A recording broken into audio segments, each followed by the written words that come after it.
Salut les petits fans de cochon d'Inde. Aujourd'hui on se retrouve pour une nouvelle vidéo.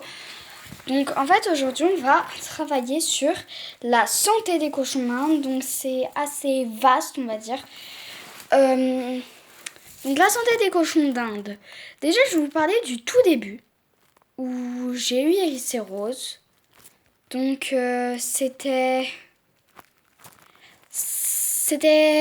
bah voilà, je vais vous expliquer. En fait c'était l'anniversaire de ma soeur. À peu près son anniversaire on va dire. Et donc on allait au magasin donc pour acheter les cochons d'Inde. Parce qu'au départ, on n'était pas du tout venu pour ça. On était venu acheter pour de la nourriture pour notre chien Jackson. Et là, on a vu des cochons d'Inde. Ma mère, c'était son animal préféré. Elle a dit « Oh, ils sont trop mignonnes !» Et nous, on était pareil avec ma soeur. Et du coup, au final, ma mère, elle a dit « Si je te prends des cochons d'Inde, est-ce que tu demandes pas de cadeau à ton anniversaire ?» Elle a dit « Oui, bien sûr !» Et du coup, on les a pris. Dès qu'on les a eus, on a toutes les deux flashé pour notre rose d'amour. Mais donc, ma mère, elle n'était pas du tout d'accord. Elle avait flashé pour une autre. Mais bon, c'était les enfants d'apport. C'était pour l'anniversaire de ma soeur. Du coup, on allait prendre rose. Du coup, on a dit à la vendeuse et tout. Elle nous l'a donné. Elle a dit, oui, mais attendez, les cochons d'Inde, ça peut pas vivre seul. Sinon, ça va se suicider.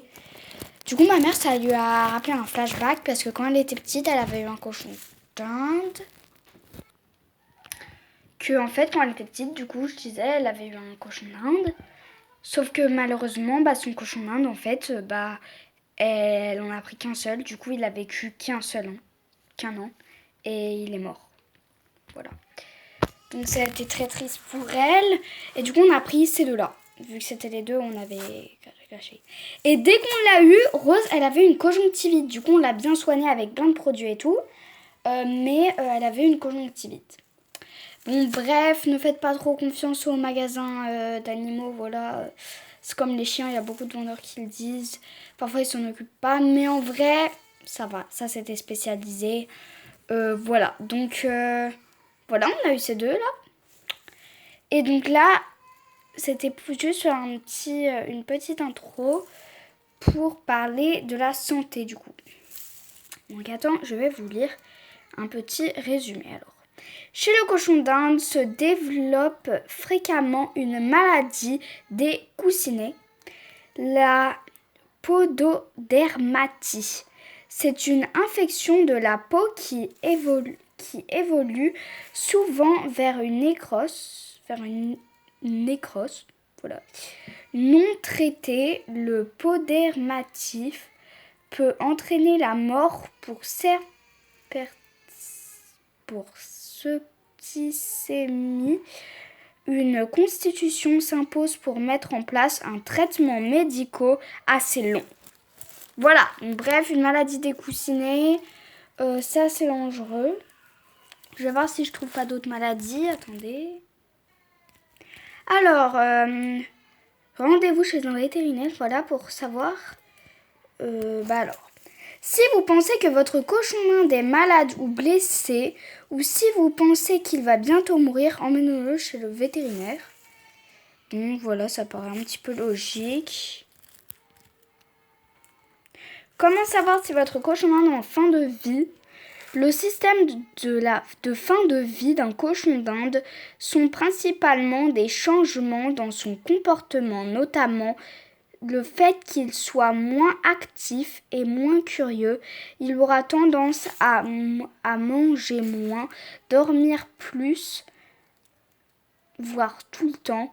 Son corps sentira mauvais, même après un bain. Il attrapera plus de maladies. Voilà. Ouh là là, ça fait peur. Alors, est-ce que les cochons d'Inde pleurent ? C'est probablement le son le plus courant chez le cochon d'Inde et vous l'entendrez certainement plusieurs fois par jour, surtout quand vous les nourrirez. Ce son répétitif qui monte progressivement vers les aigus signifie donnez-moi à manger. Ah, donc en fait, quand mes cochons d'Inde font une sorte de... Par exemple... Attendez. Depuis tout à l'heure, on est d'accord qu'elle mâche. Attendez. 2 secondes. Depuis tout à l'heure, elle mâche. J'ai pas compris. Toi, tu mâches pas là. Iris. Non, t'inquiète pas. Bon, d'accord. Donc en fait, quand on leur fait mal, donc là, je vais pas leur faire mal parce que j'ai pas trop envie de leur faire mal. Mais par exemple, si on leur fait peur, on leur fait mal, elles vont faire un cri aigu. Et donc ça veut dire qu'ils ont faim ou alors qu'ils ont peur ou du coup, voilà. Mais ça, en général, on remarque. Mais quand ils font ça dans leur cage, ça veut dire qu'ils ont faim. Voilà. Donc voilà. Et écoutez, c'est tout ce que j'ai à vous dire.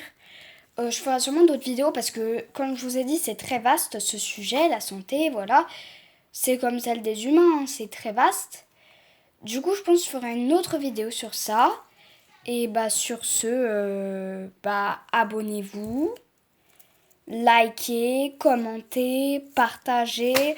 Ah oui, j'avais oublié que j'avais désactivé les commentaires. Du coup, je pense que je vais les réactiver du moment que c'est pas méchant. Et écoutez, bonne continuation. Et si vous avez des cochons, je leur fais de gros bisous. Salut!